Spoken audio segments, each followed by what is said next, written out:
Hello, study buddies. So, how are you all? I hope you are doing great. So, आज हम हुकवॉर्म जिसको एंक्लोस्टोमा भी कहते हैं उससे कुछ इम्पोर्टेंट क्वेश्चंस देखेंगे. ओके, सो पहला क्वेश्चन है, what is the habitat of एंक्लोस्टोमा.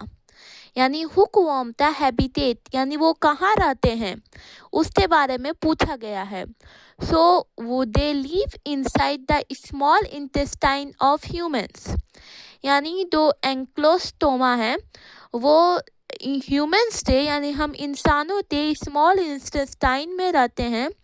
जिन इंसानों तो वो अफेक्ट कर देते हैं उन इंसानों के स्मॉल इंटेस्टाइन में रहते हैं.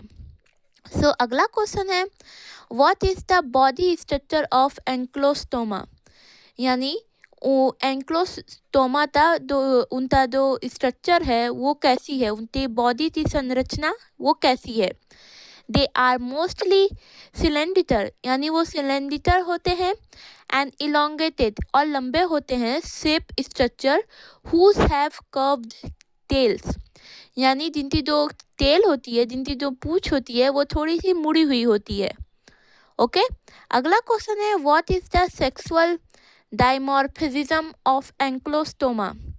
यानी एंक्लोस्टोमा का सेक्सुअल डायमॉर्फिज्म कैसा है. तो एंक्लोस्टोमा डायोसियस होते हैं. डायोसियस मीन्स इनके पास बोथ सेक्सेस जो होते हैं सेपरेट होते हैं यानी मेल अलग होते हैं एंड फीमेल अलग होती हैं. और उनके कैरेक्टरिस्टिक्स भी दिए गए हैं कि जो मेल्स होते हैं वो स्मॉलर होते हैं, छोटे होते हैं. उनका साइज दिया गया है 8 to 11 mm होते हैं मिलीमीटर. एंड जो फीमेल्स होती हैं वो थोड़ी मेल्स के कंपेयर में बड़ी होती हैं, 10 to 13 mm होती हैं.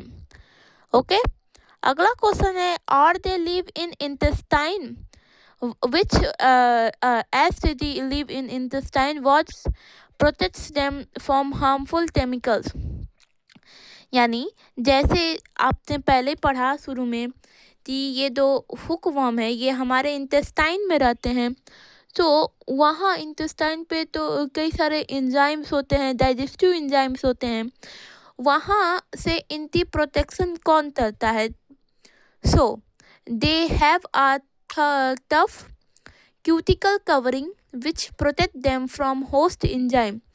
यानी ये जो हुकवॉर्म होते हैं इनके पास एक क्यूटिकल की कवरिंग होती है जो इन्हें प्रोटेक्ट करती है किससे, होस्ट से. यानी बेसिकली हमारे जो इंटेस्टाइन में एंजाइम होते हैं उनसे.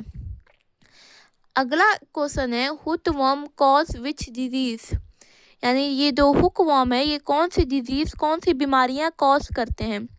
हुकवॉर्म कॉज एंकेस्क्लोस्टोमेसिस यानी इसमें अनीमिया हो जाता है उस पर्सन तो. अनीमिया तो आप जानते ही होंगे कि इसमें उस पर्सन तो ब्लड की कमी हो जाती है, खून की कमी हो जाती है और वो पर्सन बहुत वीक कॉज करने लगता है. उसमें उसकी सांसें फूलने लगती हैं और जो अनीमिया के लक्षण होते हैं वही लक्षण इस डिजीज से भी होते हैं. यही हुकवॉर्म कॉज करता है. ओके, अब इसका फिगर देख लेते हैं. As you can see this is the microscopic structure है हुकवॉर्म का. See. Okay students, and thank you for watching.